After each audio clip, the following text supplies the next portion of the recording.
Welcome to Frank Pello Reports, a feature where Frank shares conversations with members of our community.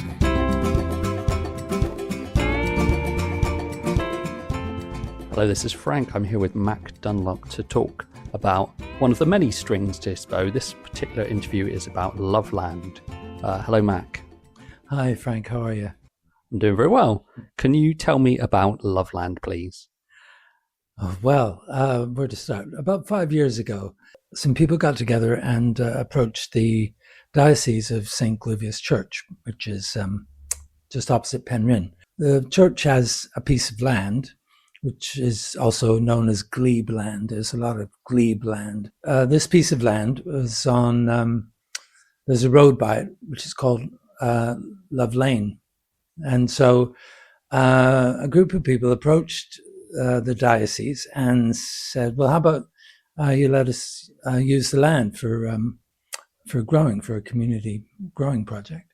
And they said, well, we could do that. So they drew up a contract, and the contract involved things like asking that to fulfill the conditions, there would be a market garden. So it wouldn't just be allotments, but it would be trying to grow food and kind of sustain itself financially and economically. And so we went along with that, and that evolved quite quickly into, it attracted quite a number of people, basically, of all ages from Falmouth and Penryn.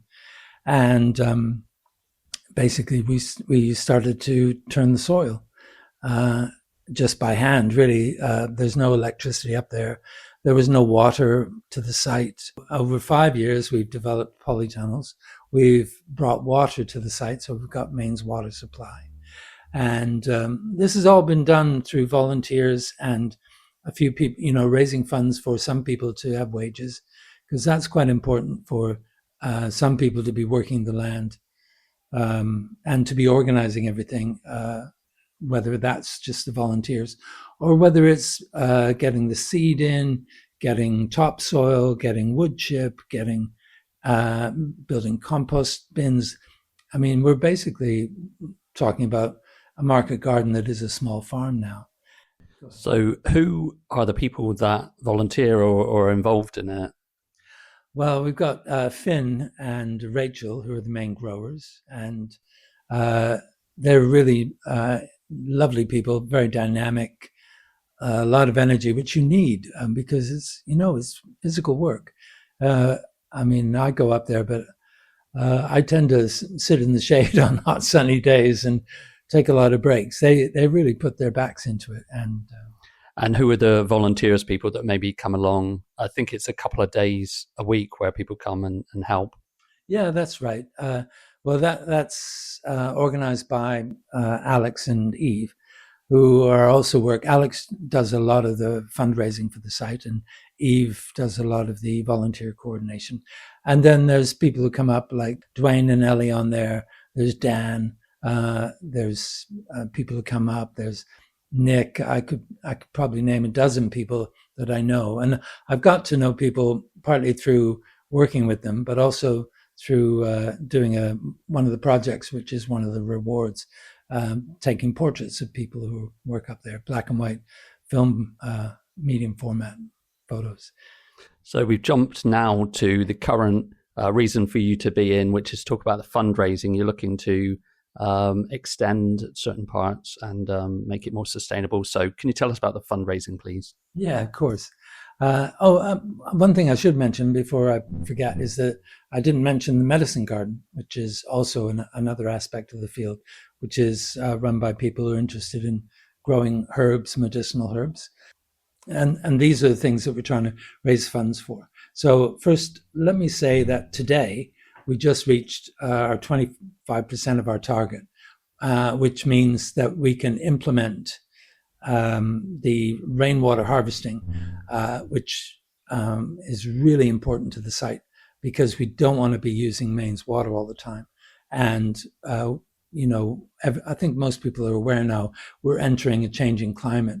And part of that is the drought that we experience over the summer and we're experiencing as we speak. So that's a great success in and of itself. That's one of the main targets of the fundraiser. The rewards, I'll start with mine. There's photography prints in black and white and color. I've been doing not only people portraits, but plant portraits. I've been using some close-up lenses and some old film cameras to film plants on the fields, whether it's asparagus or cucumbers or St. John's wort or strawberries or the scarecrow even looks great in black and white.